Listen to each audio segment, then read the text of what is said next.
Hi, and welcome to another episode of the Digital Painter Vidcast. My name is Terry Danijikimiak II, and I am the Digital Painter.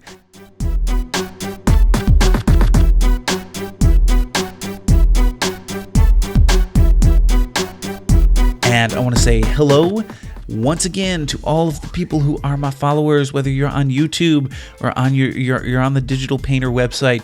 Thank you guys so much for stopping by. And I know. Again, this is more to my subscribers. It's been a couple weeks. I want to give you some very exciting news. I just recently opened a show in Pittsburgh, a theater show. For those of you that know, I am a theater professor, and it opened up last week. And it was crazy fun, awesome. I was the scene designer, lighting designer. I even designed the poster and some of the ads that went out in some of the local newspapers. So I was dipping my hand in a little bit of everything. And for those of you that saw, some of you guys saw the poster that I created, or at least saw the beginnings of that poster that I created for that show. And I'm going to check real quick. I may actually be able to pull that up pretty easily. It all depends on if my computer is going to let me. But I just wanted to kind of show you what it is that when I'm working on a show, sometimes I get not dragged into, because I really enjoyed it, but pulled into creating items. And this is the poster that I created. It was all done in, now you're looking at it in Photoshop here, but it was all done in Adobe Illustrator. And, it took a little bit of time to finish because there was a lot of information that they needed on. If you look at the bottom area down here, you can see tons of words down here. But it was for a show called Lower Ninth, and it occurs on a rooftop on a house in the Lower Ninth Ward in New Orleans, the day after Katrina has come through. So, even though I haven't been able to give you guys anything recently via vidcast, I want you to see that I am continuing to work on my art, though this is more kind of graphic design, and I do graphic design. So, it's been very, very busy here, and that's one show open, and my second show opens, next Thursday. So, on October the 4th, I think. No, on October the 8th. And so after that show comes down, I finally get a bit of a breather from shows, because then I don't have another one going up till November. But beginning of the semester has been crazy. Been loving it. But what it has meant is that my time has been monopolized by a whole variety of things. So, but I am back. I am always thinking about the Digital Painter. We have a lot of things coming up in October. So if you are a member of the website, we've got some webinars going up, some fun stuff with Halloween. I'm really excited about doing those things. So make sure you keep up to date whether you're getting the emails. That's kind of how I've been disseminating the information. But yeah, so I'm excited. I hope you guys are too. All right, this week, for today's vidcast, I'm actually going to be answering a question that I just recently received in an email from one of our members. And this is from Ati. And Ati, if I'm saying your name wrong, I apologize. I don't know if it's Ati or Ati. But Ati said, hey, Terry, can you make a tutorial using layers? Trying to watch as you hide and mute layers, but not working for me.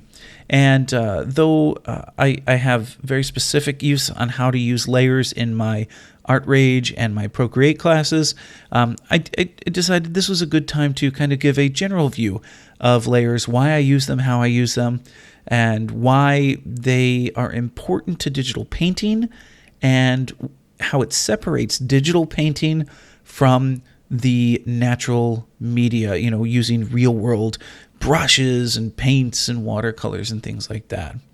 So I'm going to pop over. We're going to start in Art Rage. I'm going to show you layers in a couple different. Art Rage is one of my first digital painting programs, and so I always like to come back to that when I'm showing something.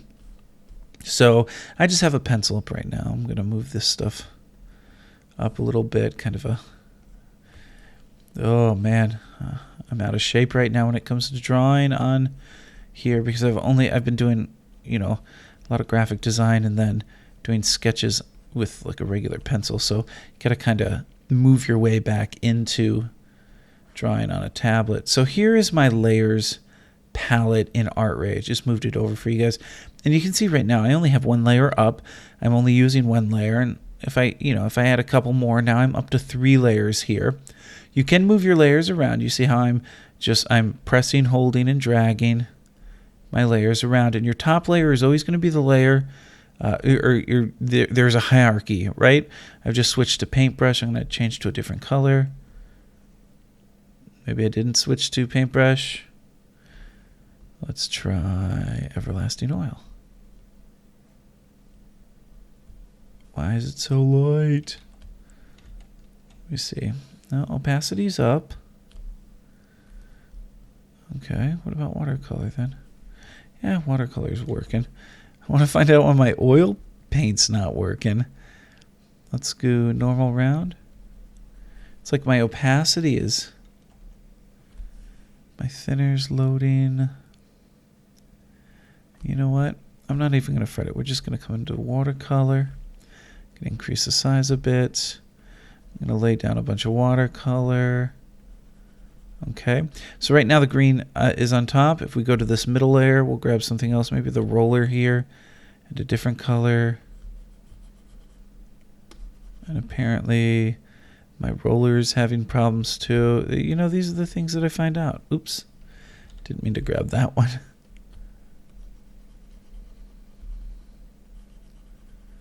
Just kind of layering some thickness on here using the airbrush.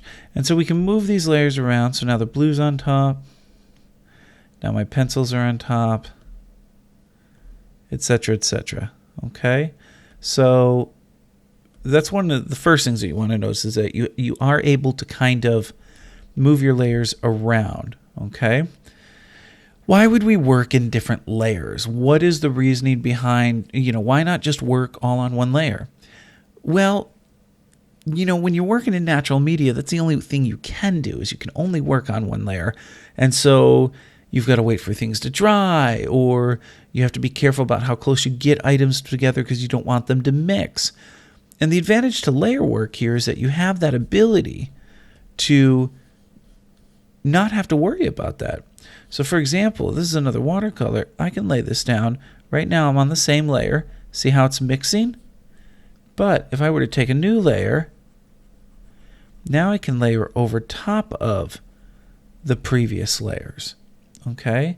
So that for me is important, especially if you're doing something like watercolor where you want, some of these hard edges to happen. Let me grab and add a new layer.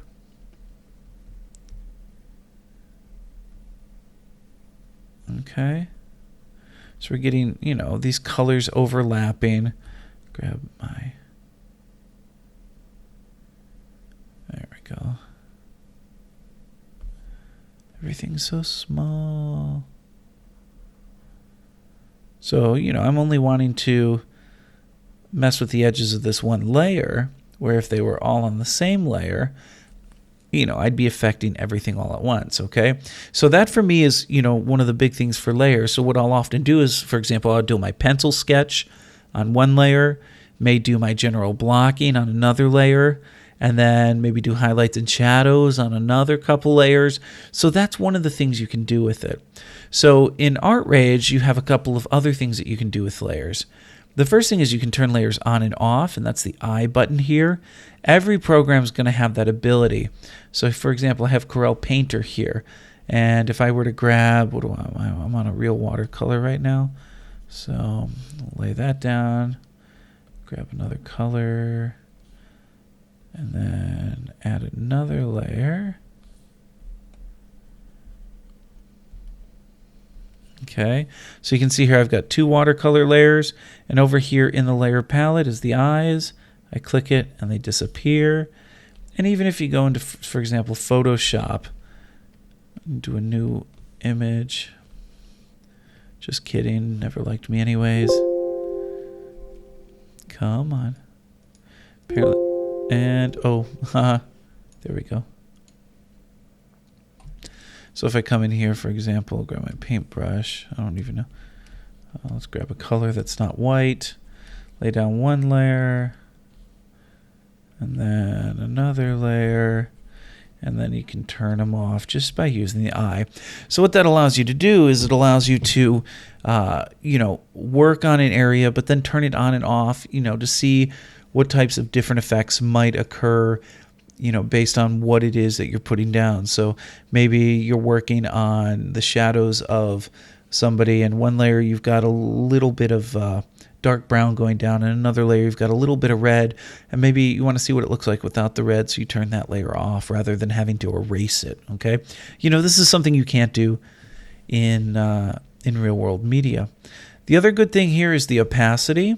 So on ArtRage, the opacity is the circle. If I click and hold, I can reduce the opacity. So for example, I just reduced opacity on that one and that one by about 50%. Okay. In fact, we can go through now. All of them have been reduced by about 50%. And opacity is whether it's transparent or opaque, can we see through it? Can we not? Now, watercolor has a little bit of natural translucence to it, so I'm going to bring those back up. Off to the right, you have the ability to lock transparency. You can lock paint, or you can lock position. I like to lock position a lot of times because sometimes you don't want it to move. So, for example, if we lock position on these two, I can't accidentally move it, which is I've done that. And some of especially Photoshop, I will oftentimes accidentally grab a layer, move it, and then I have to hit undo once or twice to get us back to where we need to be. Okay. If you lock your paint, let me see. There we go. I come over here. Is this the one? Yeah. So we go on this layer. Oops, that's layer's locked. See, I couldn't move it. Layer's locked. I can't paint on it either. See that? Now if I come down here, this layer is indeed locked for position, but I can still paint on it. But if I were to try to move it, layer's locked. And then finally, you can also lock the transparency. Let's go. Yeah, that's the one I just locked. So you can see when I paint, I'm only painting on top of what's already down. That's what lock transparency does. So let's go to this one. Let me grab a different color. So I've got green right now. We're going to go ahead and lock transparency. Notice I'm out here painting, nothing's happening. But as I go over the top, the paint adjusts. Okay. So I can only paint on top of what is already got something on it. And that's what the lock transparency is. Or you can lock them all. If I lock them all, I can't do anything. So if you hit the point on a layer and you're like, hey, look, I've done everything I want to do on this layer, go ahead, lock it all. Boom, done. And then finally, there are some other settings here. You can see some of the things you can do via these other quick shortcuts here are in here. For example, the visibility. Your locks are here as well. I'm going to unlock everything. Unlock. And unlock. There we go. You can change the layer's name. So we can call this layer. So now we have a name. Naming layers is important, especially if you're using a ton of layers. You want to be able to know exactly what it is that layer is doing. So for example, outline or highlights or shadows. You can set the layer opacity, which we can do over there. We can edit layer texture. Now this is specific to ArtRage. It allows you to change the texture of that specific layer, which can be different than the texture of the page itself. If you look at Photoshop, that's I don't think it has anything like that, but that definitely is specific to ArtRage. Blend modes are always pretty important. Lots of different blend modes. For example, multiply, one of my favorites. You come up here, you click multiply, you can see how it changes things. If you are using a blend mode, once you've chosen a blend mode, it gives you an extra shortcut key here. We could change this, to watercolor. We could change this to, where's overlay? Overlay, I love overlay. Or screen, any of these will do all sorts of fun things. So go back to multiply. There are bump blend modes, nothing I really use. Transform layer contents. which is also down here if you select it in the menu, and that'll allow you to change the shape, just transform it. You can duplicate layer, clear layer. Clear layer is one of my favorite. Delete layers, etc. Okay. You can export the layer, and you can actually export the layer to channels. And a big one for me is new stencil from layers. I've created a lot of stencils from what I create on the layers. So for example, if I were to click that right now on just this layer and then move it, you can see I've created a stencil based on that layer. Again, then you can save the stencil, but I think I've done actually video in regards to creating stencils, so I'm not going to go too far into that. Like I said, each program is going to have different abilities and layers. So if we come over here and we look at Corel Painter's layers, you'll see that up here's our opacity. You've got, you can pick up underlying color. Here are your multiply and different settings. Down here you have new layer. You've got layer commands. Again, you can lock the layer. So it's locked or it's unlocked. And then you have a whole bunch of other different layers. Now in this one, you can actually create a layer mask. Oops. Oh, wet paint is not allowed on mask layers. But we're not going to get into masking right now. That's something that is a little more complicated that I should really take a complete video on. If masking is something that you're interested in, just let me know in the comments, and I'll do a video on masking as well. What else we got here? You can disable the layer mask. So I just disabled that layer mask that I accidentally created. You could delete the layer mask. Dry water. You can dry the watercolor layer so that you can then put more paint on it. So Corel Painter has different types of layers based on what you're using. It has an ink layer, a watercolor layer, and then the regular layers. So, and then if you go to Photoshop, again, lots of different settings that you can kind of play with. I'm, again, not going to go through all of these. So that is just kind of a short rundown of what layers are. That's my email from Ati. A short rundown of what layers are and how they're used. Again, once you're done with layers, you can also merge them down. So if we come here, we can merge the layer down. We can merge the layer down and just go all the way to the bottom. And now we do indeed have one layer, and you can do that across the board just about on any program. Layers are extremely useful. I would encourage you to kind of test them out, see how you can use them. Great for creating collages. In my digital photography class that I'm teaching right now at the college, we used Photoshop to create some really nice collages using multiple layers, things like multiply, overlay, that kind of thing. But it's a great way to create. Let me rephrase that. It is another tool in your tool belt in creating digital art. It allows you to kind of expand what it is that you're doing. So for example, we could come in here, and it's great because you can actually import an image to a file layer. And if I come over and go into my photographs, I'll just grab, these are some of the show photos from the show I just did. So I just imported this into a layer. I'm actually going to put my watercolor layer on top. I lied. I'm going to put that on top. And then I'm going to change my blend mode to overlay. And what I need to actually do is transform this layer. So we're going to transform it by coming over here. Transform layer contents and move it completely into the painted area. Now if I zoom in, you can start to see I'm creating a collage here. You can see the actor's head is right there. Okay. And, if I were to go in, I could actually add another layer too. So if I click that button, put it underneath, grab some more paint. Can actually paint out here, and he will come back to life out here. I'll grab this tool. you can see we start to get a nice collage of him, right? Let me grab this one. Maybe collage out some of this, or soften some of this outside. And so that's another, again, it's just another tool. Now this is combining digital photography with, come up here.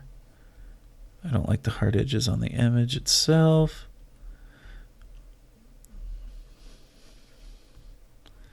But you can see, there we go. This is the combination of digital paint with